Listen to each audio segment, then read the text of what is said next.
Hi, everybody. Welcome to the Wonderbound panel, Wrassling is for Everyone.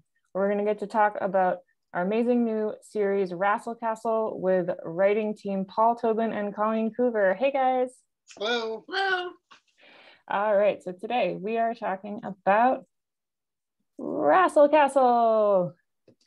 So in Wrassle Castle, Lydia Riverthane has always dreamed of being a professional wrestler, the greatest of all fighters in the kingdom of Grinslade. Growing up in the shadow of Wrassle Castle itself, where her older brother, John Gatorchomp, routinely racks up championship belts, has only fueled her competitive fire. But when her brother is mysteriously arrested for treason, Lydia and her friends must find a way into the year-end tournament. There she can win back his freedom the only way she knows how, wrestling. This book is a joyous celebration of friendship and tenacity, and I am so excited that it is kicking off our Wonderbound line. So, Paul and Colleen, this book actually is the one book that completely predated me in terms of coming on board Wonderbound. You guys had a whole book in the can before I even met you guys. So can you just tell me a little bit about how this book came to Wonderbound? It all started actually with talking to David at a convention one time, and I asked because I hadn't seen him for a while. He used to live up here in Portland. Colleen and I live in Portland, Oregon, and I asked what David had been up to, and he said, "Oh, I'm working at Vault." And I'm like, "Oh, I've heard good things about Vault." And he said, "Come with me." And we we went and talked with Adrian and Damien, and really enjoyed talking with them. And then Tim, yeah, and then it all kind of sprang from there. So it's all David. Yeah, all David's fault. I love it. David, we blame you entirely. So tell us a little bit about then pitching this book specifically and how Wrassle Castle as a pitch came together. Well, I at home tend to just kind of babble and sing. And one day I kind of threw the words Wrassle Castle together, made up a little song about it, and then, it kind of stuck in my head, and I said the title to Colleen, and she's like, we gotta do something with that. And it just kind of came together organically from there. Yeah. I wanted to be Wrassle Castle for me. I didn't really want it to be like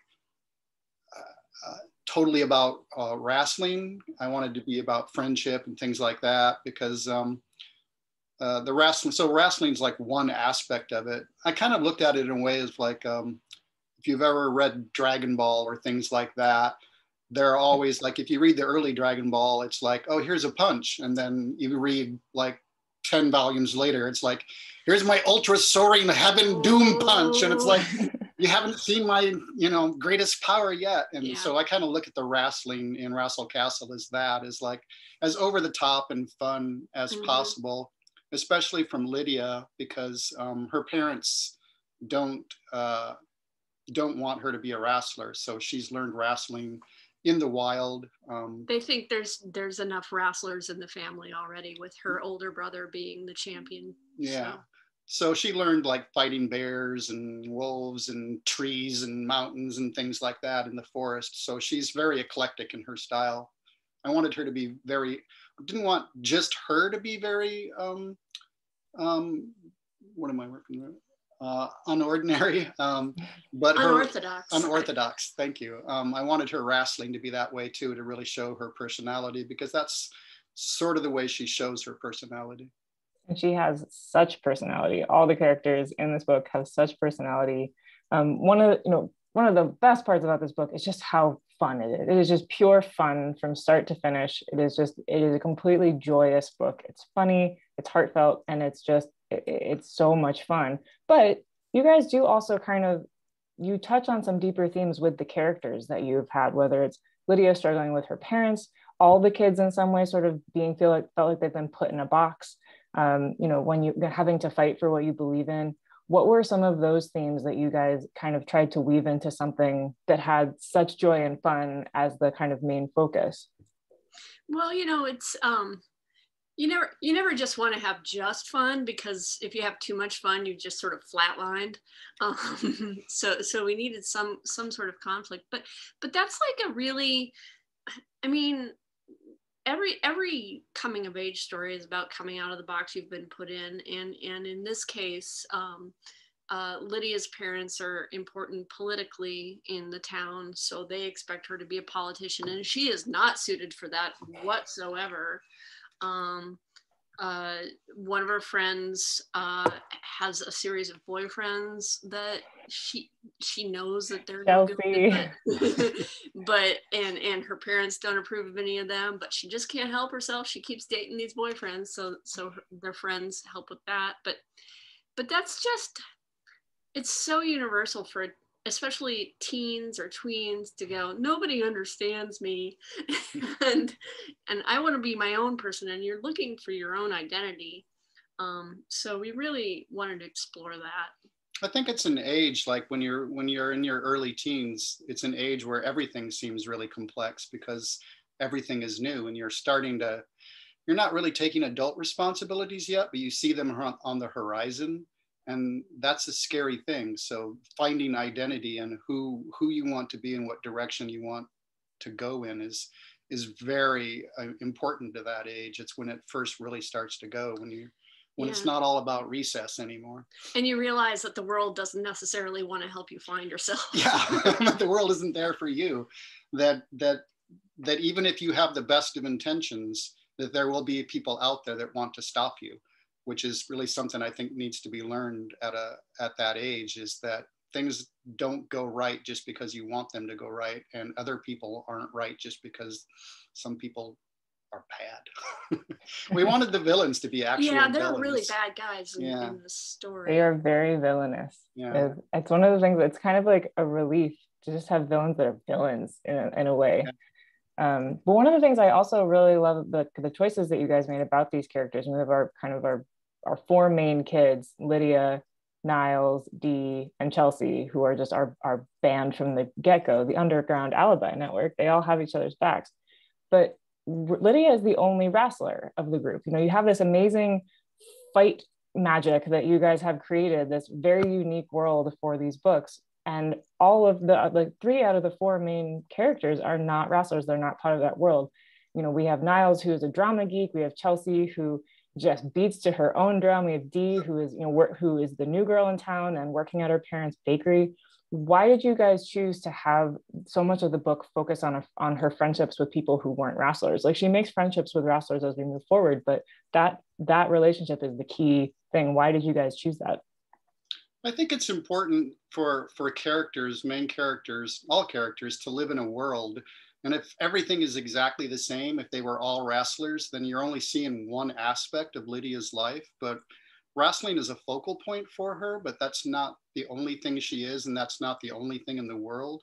So through her friends, we get to see more of her personality. And I think you go deeper into personality when you can, it's like, if you talk to someone in life and they're like, and you say, what are your 5 favorite things? And they say this thing and the version of that thing and a 3rd version of that thing and a 4th version of that thing and a 5th version of that thing. You're like, cool. So you're kind of boring then. No matter what that thing is, what if they have more interests? You can see them more as an entire person, as a whole person. And so we wanted that for Lydia. We wanted her to live in a world rather than live in a wrestling world. Mm-hmm. Yeah, I know I identified with Lydia so much because of that. I was like a sports kid growing up, but so I always played on teams, but none of my friends were on the teams. I always had friends other places. So it was really cool to see a character that had that. I really appreciated that about the story. Nice. One of the other things that I thought was really interesting, because you guys were talking about Lydia and her parents and that they're diplomats, and she is very much not a diplomat and not suited for that. One of the themes that I thought was really interesting about this that I think you don't normally see in books for this age group is that you kind of have a theme in here that she talks to her parents about that. There's that great scene where she is like, sometimes diplomacy isn't the answer, and sometimes you have to fight, sometimes you have to wrestle. And I feel like so often we see kids books that are the other way around, where they're saying don't fight, talk it out. It's all about diplomacy, it's all about finding a solution that way. Why did you guys decide to flip that on its head a little bit?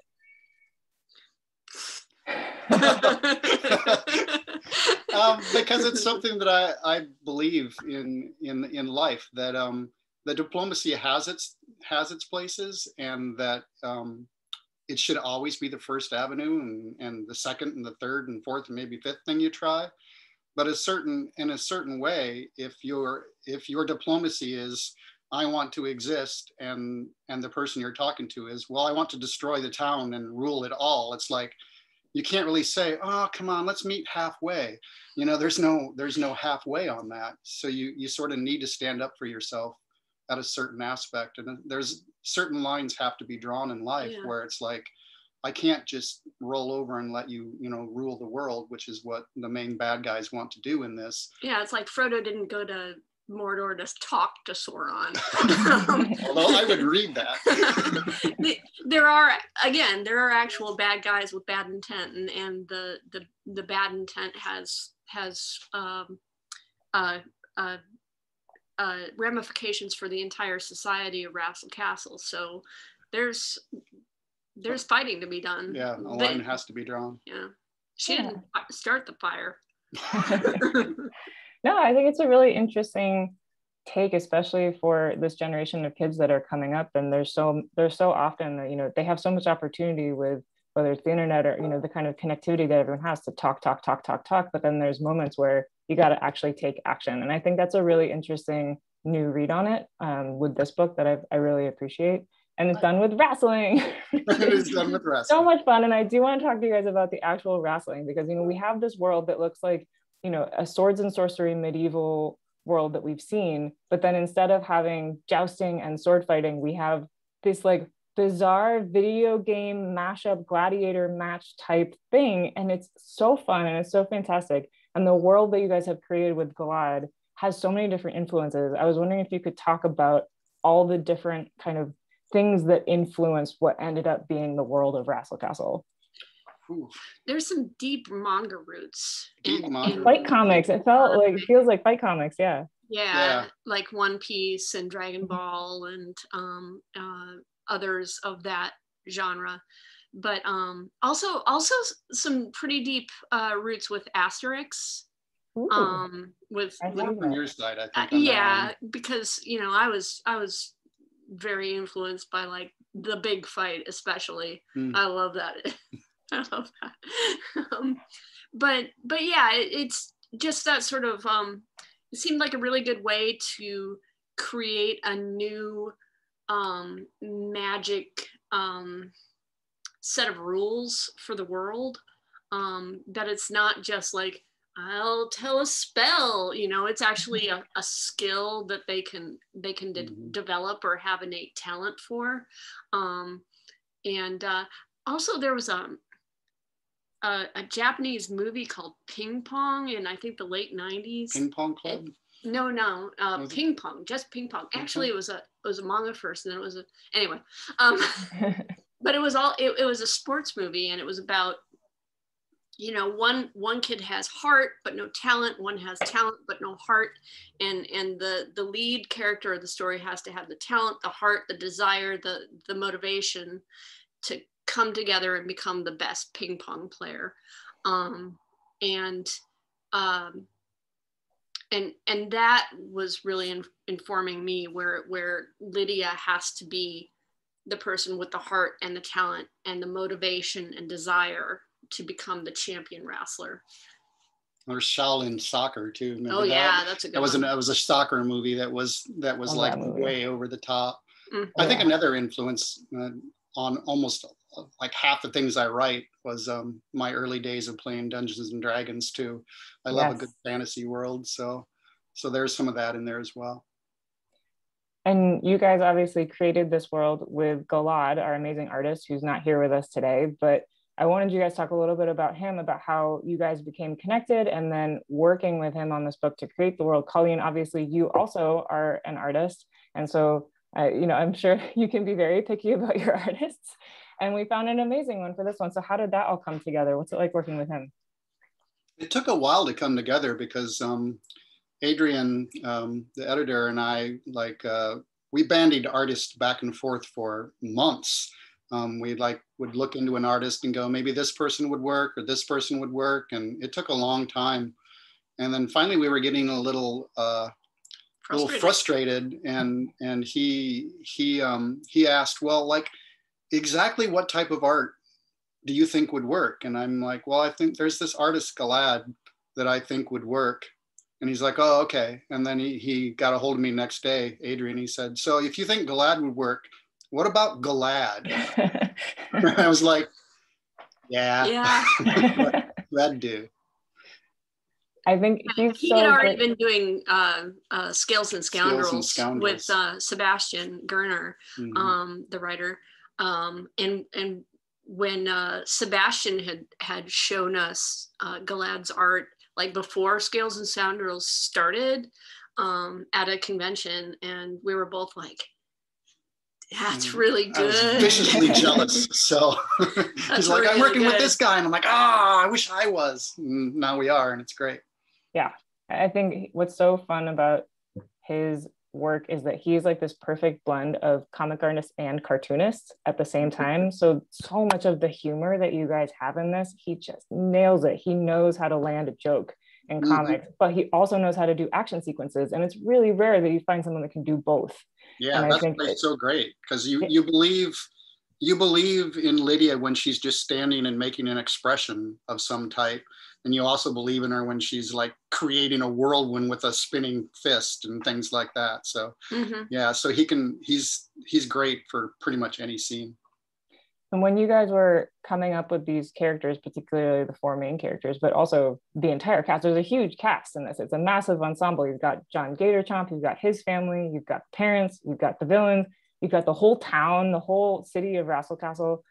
How much of those characters did you guys feel like you fully formed beforehand, and how much of it do you feel like evolved once Galad was drawing them and bringing them to life? I think like before we got in touch with Galad, I did some character designs just because you can and you're amazing. Yeah, it was time to promote the book, and we needed something to show. So and also it helps writing if you know what your character sort of looks like. So I did some character designs of just the main four. And then from then, I think he came up with most of the designs, except occasionally, like for a character, you would say this character sort of looks like this Victorian illustration or whatever, or use this character as a spin-off to be influenced by, but. And then it was about half and half on whether the personality of the characters was first, or there are other characters, like there's a waitress named Vela that was going to be in one scene, but I liked how Galad drew her so much that I'm like, okay, I'm going to build a little more personality into her here. She's going to be in some more scenes.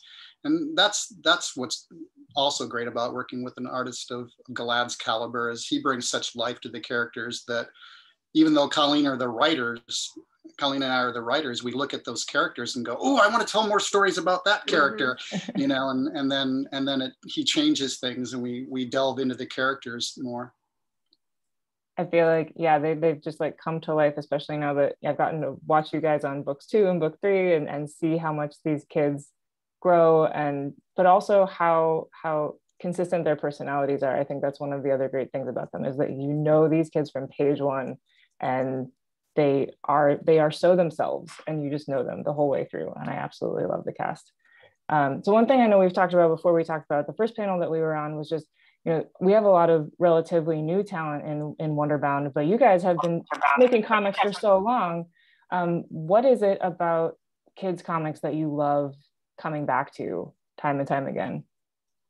The fact that you can pretty much create any path you want, that the expectations, there's almost an expectation of no expectations, that you can turn to page 1 and say, okay, so these pirates were out here, and then they were sailing their ship, but they sailed it into space, and then suddenly you're in space, and you can kind of do whatever you want, and you get less of the readership questioning things, like, going, well, I was liking your story until you talked about a lead-based paint that was in 17th century, when actually it's like, yeah, and you're like, yeah, but who cares? It's the story comes first, and especially in the middle grade, I think story trumps everything. That the readership will go, well, this doesn't make sense in a way, but it's so much fun that what's that matter?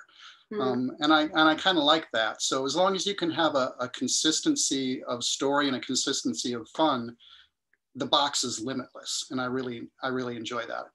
Yeah, and the nice thing about middle grade versus, say, young adult is there's less expectation to have it be, and then they learned a lesson, which can be great, but it can also be kind of a bummer. And nobody wants a bummer.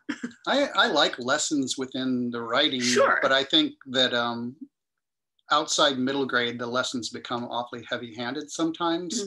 Like there's going to be a quiz at the end or something, and it's like, whereas the adventure and the fun can come first on, well, it doesn't need to be, you know, adventure or fun in middle grade. It can be anything you want, but the story is what rules middle grade, and I enjoy that. Yeah, there isn't the expectation of gravitas. You can just roll with it and have a blast, which I absolutely love about this book.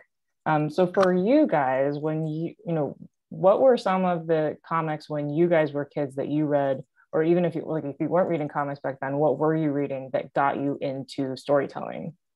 Oh, we were reading comics back then. I was gonna say, I know you were. Harvey, well, I started with Harvey Comics, Archie Comics, some DC Comics, but mostly Harvey and Archie. Asterix, as I mentioned, Elf Quest. Ooh, yeah. There's some Elf Quest vibes to Wrassle Castle. Yeah. That started when I was like 10. And then I graduated in X-Men, and then Love and Rockets. Sorry, I won't give you my entire history. Yeah. You go. I want it all. I read everything. It was definitely comics, but also books as a kid. So like the Nancy Drew stories were things that I loved. And there's some sleuthing in these books. Was that? There's some sleuthing in Wrassle Castle. Oh yeah, there's sleuthing in everything I do. Yeah. My grandmother was like, she loved to go to garage sales like obsessively, like honestly obsessively. She would go to like 5 garage sales a day on average, probably, and she just bought things and boxes of books, any periodicals. So her house, and she lived on a farm, and all the barns and outbuildings were just full of boxes of stuff that she grabbed. Slowly decaying or quickly decaying newsprint. So like every time I was over there, I just dig through boxes and find old comics from the 50s through the 70s at that time, and books. So I would read anything, old Marvel horror comics, all the Gold Key comics with Tarzan and stuff like that. I was a big Tarzan fan. I still kind of am. It's just so anything. So I learned, I think because I was reading everything, that I never really ended up thinking that one particular type of story was the best type of story. Yeah.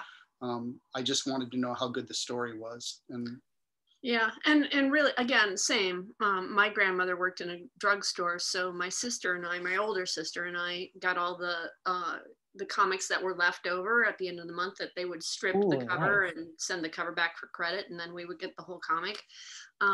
So I was getting whatever didn't sell at the drugstore. So that's why I got like all the Archies and Harveys. And my older sister liked the horror comics in the 70s then, and some of the superhero stuff. But and like Paul was saying, I also grew up, any comic I could get my hand on, I would be reading. And also really any book. So C.S. Lewis, I read Lord of the Rings at a relatively young age. I think I was in 3rd grade. I was huge into Tanith Lee. Was huge for me. A lot of those 70s sci-fi writers that were actually way more sophisticated than their paperback covers would have implied. Right. And what about now? Do you guys still read kids comics that are coming out in the space now? Do you have any favorites? Do you have anything that you've read recently that you just fell in love with? I read a lot of manga still. So there's like age groups in there that are younger. I don't know how recent it is, but I'm a big fan of the Hilda stories. Those Love were Hilda. fantastic. Over the Garden Wall, I thought was fantastic. Yeah. Nimona, I liked. Nimona was very good. So yeah, there's stuff out there. I liked a lot of the Adventure Time stuff. We ended up writing some Adventure Time comics because we were having so much fun reading them. Yeah. Yeah. Whenever somebody says, "What are you reading now?" my mind becomes a complete. I know. And we can't like say, "Hold on," and run upstairs to the next to the bed and grab all the piles there. I kind of feel like for people in storytelling, in publishing, when people ask that question, it's kind of like trying to remember what you had for breakfast and dinner and lunch like the 3 days before, because you're just like, well, it's just food. I eat it. I read all the time. I read everything. It's just what I consume. I can't remember. Right. So we also read a lot of comics that are reprints from older decades. So we end up with a lot of the classic stuff from the 60s, 70s, 80s, 90s, or whatever. Well, we can only hope that Wrassle Castle becomes a new classic. So for you're talking about like searching through old boxes of comics, and I think so many of us got into comics because of that sense of like finding something, and it was like that was tucked away, that was ours, that we discovered. Who are you guys hoping finds this book? Literally everyone. Everybody in the whole world, of course. But if you could only pick one, like who would you most hope finds this book and feels like it's theirs? Probably the shy sports kid.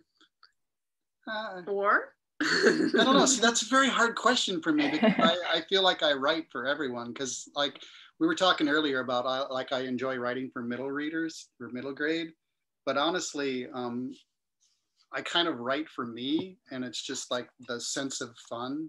So just anybody that wants, I don't want to say escapism, but anyone that wants to explore the world through their reading and find themselves and find their path.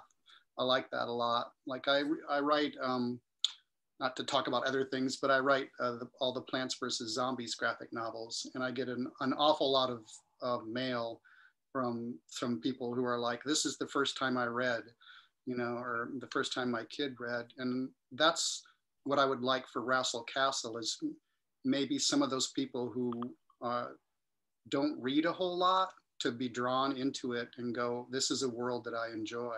So just people who enjoy a different world without escaping the real world. Yeah, so,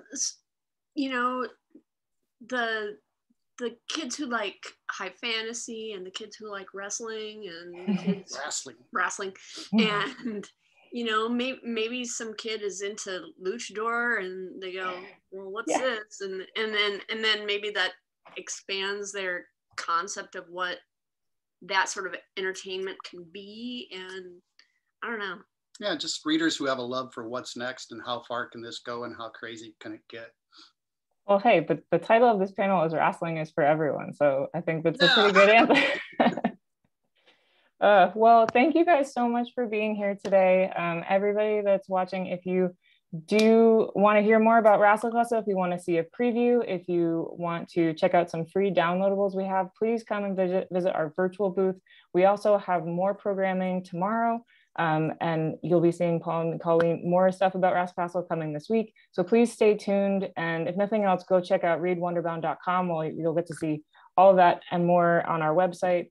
And please stay tuned for Wrassle Castle. It is kicking off our amazing Wonderbound launch in September. We are so excited and so grateful for these guys to take the first steps out the gate with this new imprint. And we're so happy to have you. It's been amazing working with you guys. And I'm so pumped about this book. Any last words for the world? Thanks for listening. Thanks everybody so much. Have a wonderful show.